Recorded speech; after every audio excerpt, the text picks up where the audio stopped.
soo leen bëggee abonné ci chaîne bu mag bii di Académie Minane dem leen YouTube bind Daaru Minane ngir nag nga abonné yomb na bësal cloche bi lépp yemb su boobaa dara nag dootu la rawati ci actualité ci communauté mouride ak chaîne bii di Daaru Minane yaa xuloo sabia qilaamu jumlatamal lam tarlali mutlaqan bil fadli ya Allah.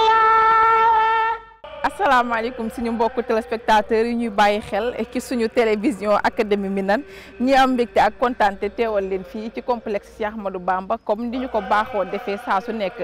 saa yu ñu tollee fii rek télévision Académie Minane day déplacé wu ñëw fii ci université Cheikh Ahmadou Bamba ngir gëstu liggéey bu am solo bi nga xam ni Touba Matériaux daf koy amal ànd ko ak ki nga xam ni mooy jëwrin Abdou Lahad Ka ñuy fàttali ba tey ni liggéey boobu nag ki nga xam ni mooy xalif général des Mourides Serigne Mountakha Mbacké Bassirou moom moo ko tegoon ci loxob ki nga xam ni moom moo di Abdou Lahad Ka depuis bi nga xamee ni liggéey université bi door na ba léegi jamono yooyu ba léegi nag ñu siy amal liggéey bu ama am solo yéen a ngi ci doon ànd ak ñun ci suñu télévision Académie Minane tey nag dañoo ñëw ngir gëstul leen fi nga xam ni foofu la liggéey bi toll dañuy ànd ak ki nga xam ni moom moo di Thiam mu wanale ñu ak liggéey bi waaye tamit leeral ñu tolluwaay bi waaye tamit leeral ñu fi nga xam ne fi la Touba Matériaux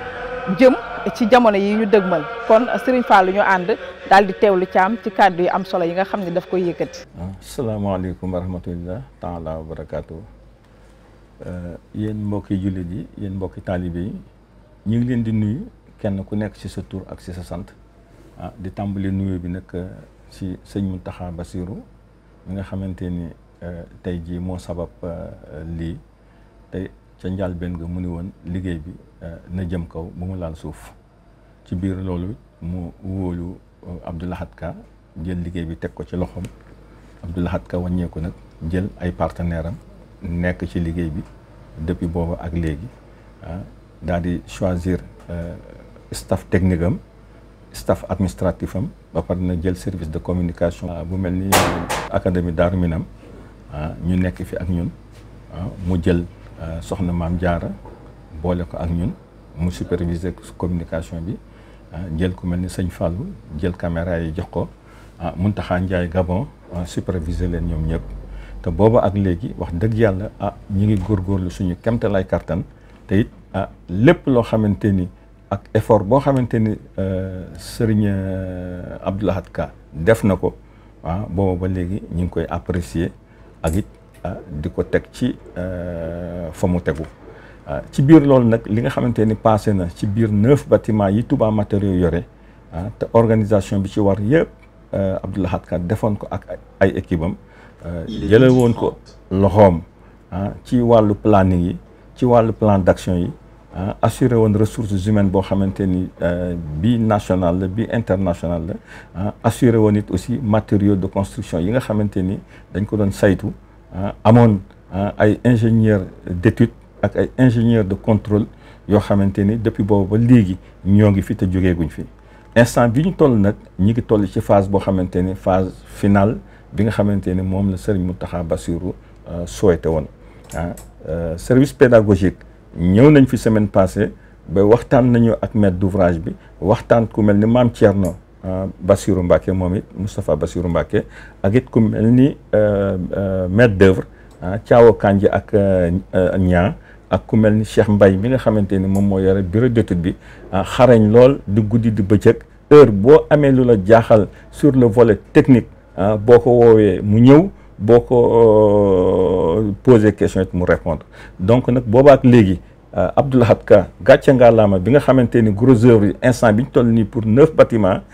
ñaari bâtiment rek ñoo fi dese tuuti gros œuvre boo xamante ni mën nañ ko wax muy amphithéâtre 1500 places bi nga xamante ni gros œuvre ay finition d'enduit la ak li nga xamante ni mooy bibliothèque bi nga xamante ni moom gros œuvre la boo xamante ni moom lépp béton armé la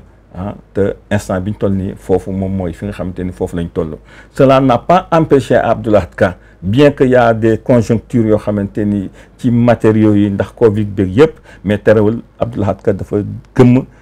jël idéologie bi nga xamante ni moom la ko sëñ Mountakha Bassirou jox ak confiance bi mu ko teg mu ni moom gàcce ngalaama ak luy mën a xew donte day liggéey ba làmmiñam tegu ci suuf ci dënnam it moom la ñu sant te ci la nekk instant bii nag actuellement au niveau de UFR sciences islamiques et langue arabe am na fa ñetti bâtiment yoo xamante ni c'est des salles de cours yoo xamante ni benn bâtiment bu ci nekk am na 1200 étudiants yu fa mën a jàng instant bi toll nii réceptionné nañ leen la ñu fa dese mooy ci lot technique yi nga xamante ni dañ ko mujj décider en dernière minute muy vidéo surveillance sécurité incendie ak informatique bi nga xamante ni dañ leen a mujj relier ak bâtiment bi nga xamante ni mooy bâtiment rectorat bi nga xamante ni dafa am benn système bu ñu tuddee système GTB muy système gestion technique des bâtiments nga xamante ni moom mooy localiser en cas de faille lu mu ci matti doon ci wàllu fonctionnement bi instant bi ñu toll nii ça veut dire que donc du côté UFR sciences islamiques et langue arabe am na fa 3600 étudiants yoo xamante ni ren jii mi ngi dépendre ci service pédagogique ak ñoom lu ñu koy organiser bu ñu fa jógee ñu dem ci majalis dafa am un grand bâtiment et un petit bâtiment un grand bâtiment de 4800 mètres carrés ak un bâtiment de 2400 mètres carrés ñaari bâtiment yi bii mi ngi jël 2400 étudiants bi si des mi ngi jël 1200 étudiants boo leen boolee muy 3600 étudiants yoo xamante ni ñoom it actuellement disponible nañu mais dans un mois li tax ma ne dans un mois mooy toujours volet technique bi parce que li tax loolu mooy ascenseurs yi dañ ko war a certifier réceptionner ko parce que dafa am manipulation yoo xamante ni il faut que ñu sóoraale ko surtout aussi ak liaison bi nga xamante ni moo jëm ci rectorat bi donc ça veut dire quoi ça veut dire que on a 7200 étudiants yoo xamante ni actuellement seeni fonctionnalité disponible na suivant service pédagogique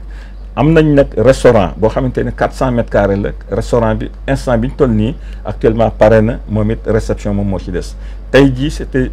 une journée de réception boo xamante ni SCAC international ñoo waroon ñëw ñu réceptionner mais ñoom si seen wàllu bopp dañu am contretemps de dernière minute ñu repousser ko à la semaine prochaine ça veut dire que restaurant boobu on a 265 étudiants yoo xamante ni mën nañ duggandoo def seen restauration ba pare génn yeneen 265 dugg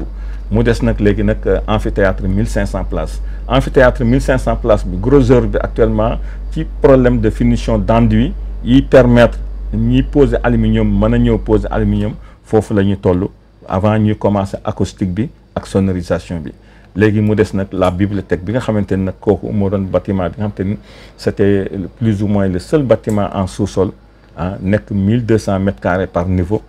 au total nekkoon 12600 mètres carrés construit yoo xamante ni actuellement defar nañ sous-sol defar rez-de-chaussée ñu ngi ci premier étage bi foofu moom it problème mu gros œuvre la gros œuvre boobu it nag jël nañu ay matuwaay te it comme centrale à béton beeg tupi yi ak pompe yi nga xamante ni ñoo fi nekkoon daan gérer 9 bâtiments yooyu yëpp dañ leen a concentré ci benn bâtiment bi moo tax on a pris un délai de 5 mois suivant nag maintenant plan d'action bi nga xamante ni mooy accompagner planning bi nga xamante ni ressources humaines beeg matériaux yi parce que matériaux yi ñëpp xam nañ ni instant bi toll nii am nañ tuuti difficulté ci approvisionnement matériaux yi demee ni surtout fer bi pour gros œuvre bi parce que fer bi actuellement comme dañ ko importer ak Covid bi donc instant bi xaw na am tuuti difficulté parce que déjà même au niveau je ne parle même pas au niveau des prix qui est devenu du simple au double mais terewul yooyu yëpp Abdou Lahad Ka teg na ci loxoom mais terewul mi ngi foncé pour jéem a avancer le maximum parce que moom nee na ak luy mën a xew ak lu muy mën a régler it li sëñ Mountakha moom santaane da koy def ba pare leneen lu mu ci teg mu doog ko ci teg mais sëñ Mountakha nee na bu mu laal suuf na jëm ci kaw moom it nee na ay techniciens nee na ay collaborateurs am ba ci service communication bii di yéen ñi nga xamante ni Maam Jaara moo taxaw nii ak sëñ Fallou nga xamante ni ñoom ci seen wàllu bopp it lii dugguleet parce que bis bu ne instant bu ne lu ngeen gis ak lu ngeen gisul lépp ñu ngi koy def di ko archiver parce que bis dina ñëw dinañ ko def ci écran géant di ko wane parce que lépp loo xamante ni ab taalibe bi da ko fee dugal sëriñ Mountakha Bassirou Mbacké yëkkatiwaat na lu ñu tolli boole ko ci teg ko ci loxol Abdou Lahad Ka te Abdou Lahad Ka nee na bëgg na it travaux yi nga xamante ni dañ ko enterré nga xamante ni bu bâtiment bi taxawee kenn dootu ko gis yooyu moom la chargé service communication bii di académie Darou Minam te it aussi ñu di fi nekk ak ñun ba ay 2 heures ak 3 heures parce que am na ci travaux yoo xamante ni nëgës xëlës lañ koy def parce que bu ñuy liggéeyee ba 4 heures wàcc am na ñoo xamante ne dañuy commencé 17h jëm 2h du matin te am na si loo xamante ne ñoom buñ fi teewul duñ ko gis moo tax tout le temps ñi nga am ay relais di am ay permanence yoo xamante ne ñi ngi gis loolu lépp léegi nag ci biir loolu it Abdou Lahad Ka ba fii may wax ak yéen nag depuis 2019 ba tey jii chaque 15 jours Abdou Lahad Ka mi ngi fay ay nitam correctement lii yàgg naa ko wax ci presse bi te kenn du ko dindi chaque 15 jours mu fay nit ñi parce que nag sëñ Mountakha Bassirou Mbacké moo ko sant ni ko bu fi benn ñàkku kenn des képp koo xamante ni ñàkkam des na fi na nekk koo xamante ni taalibe la boo xamante ni dafa jaayante te bu jaayante ba pare ci ñàkkam woowul it ni ngeen yëkkati dara teg ko ci loxoom balaa muy génn chantier bi loolu nag Abdou Lahad Ka mi ngi koy sàmm ba nga xamante ni chaque 15 jours mu ne nañ ko defar état mu fay nit ñi te it ñi nga xamante ni dañuy liggéey ba muy guddiit muy ñooñu defal leen nëgës xëlës maanaam bu ñu wàccee nga yëkkati la ñu am nga jox leen ko ñu doog a dem instant bi ñu toll nii bu mu nee dafa am bâtiment yoo xamante ni dañoo taxaw di xaar daanaka du xaar boo xamante ni xaaru dara la c'est-à-dire que bu fekkente ni da ngaa tàmbali liggéey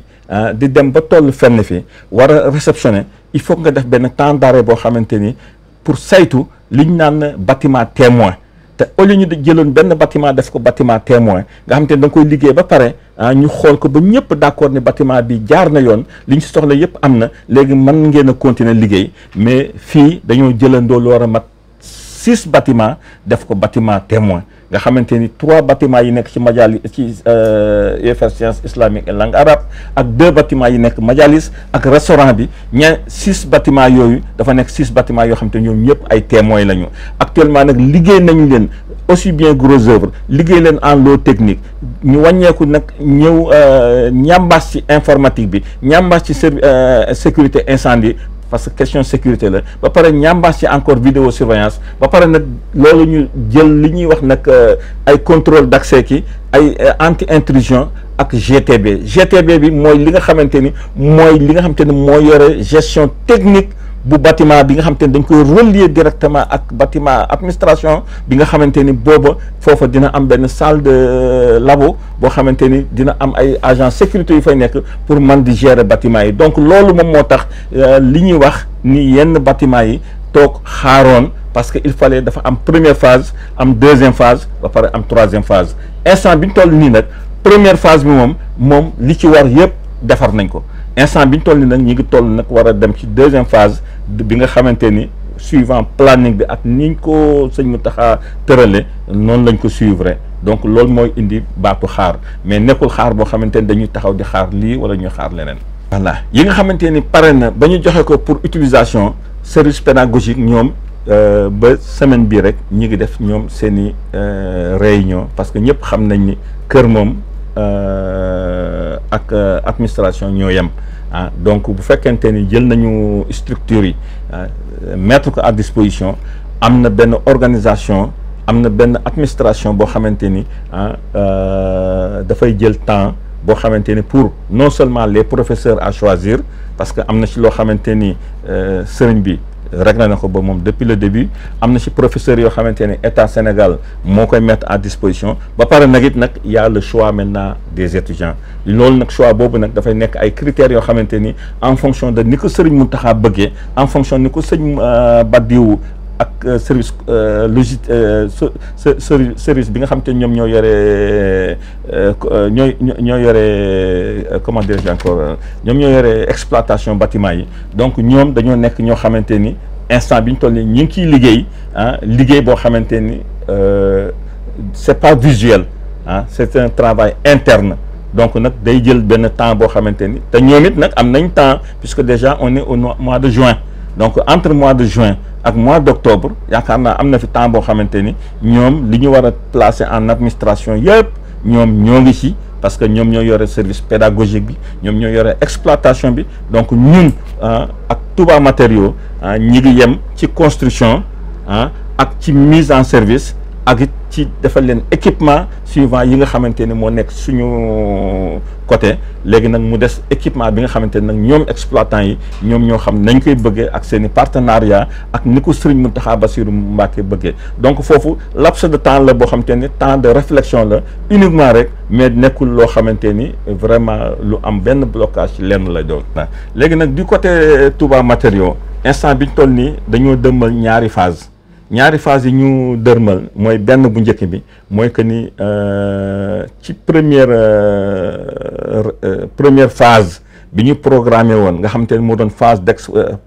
d'expérimentation ak phase bi nga xamante ni c'était une phase boo xamante ni pour le démarrage de l'université phase boobu li nga xamante ni moo doon charge Touba Matériaux mën naa ne actuellement il est à 80% de ses travaux parce que sur 9 bâtiments actuellement ñetti bâtiment ñoo ko fi dese yoo xamante ni ñaar ñi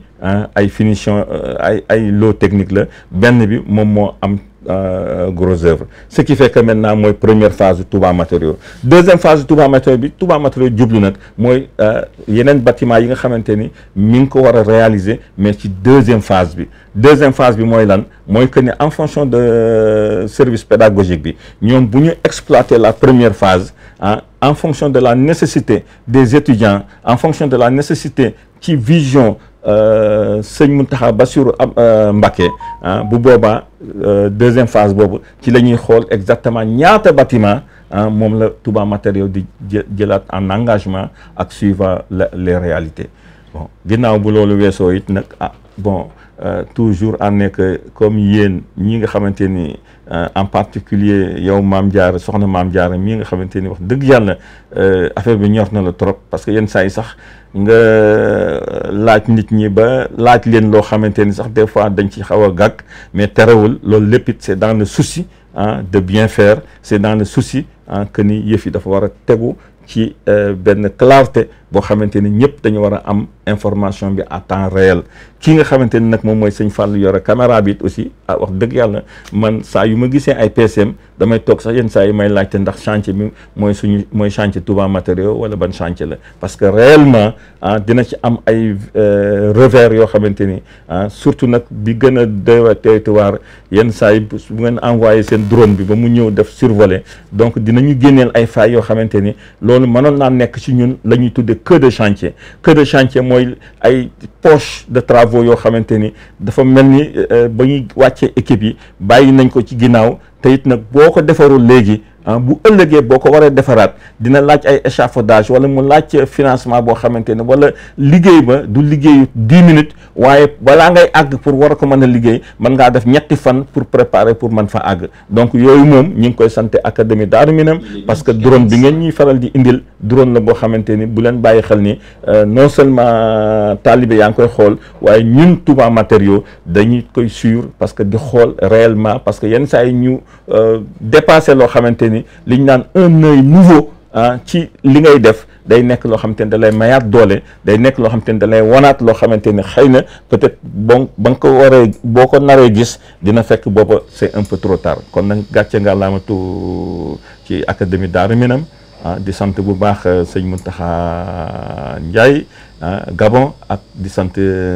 yow mi nga xamante ni nag yow yaa yore direction bi ñëw fii sur le terrain soxna Mame Diarra ak sëñ Fallou Mélé asalaam ñu ngi leen di sant di leen gërëm. soo leen bëggee abonné ci chaîne bu mag bii di académie Minane dem leen YouTube bind Daaru Minane ngir nag nga abonné yomb na bësal cloche bi lépp yemb su boobaa dara nag dootu la rawati ci actualité ci communauté mouride ak chaîne bii di Daaru Minane.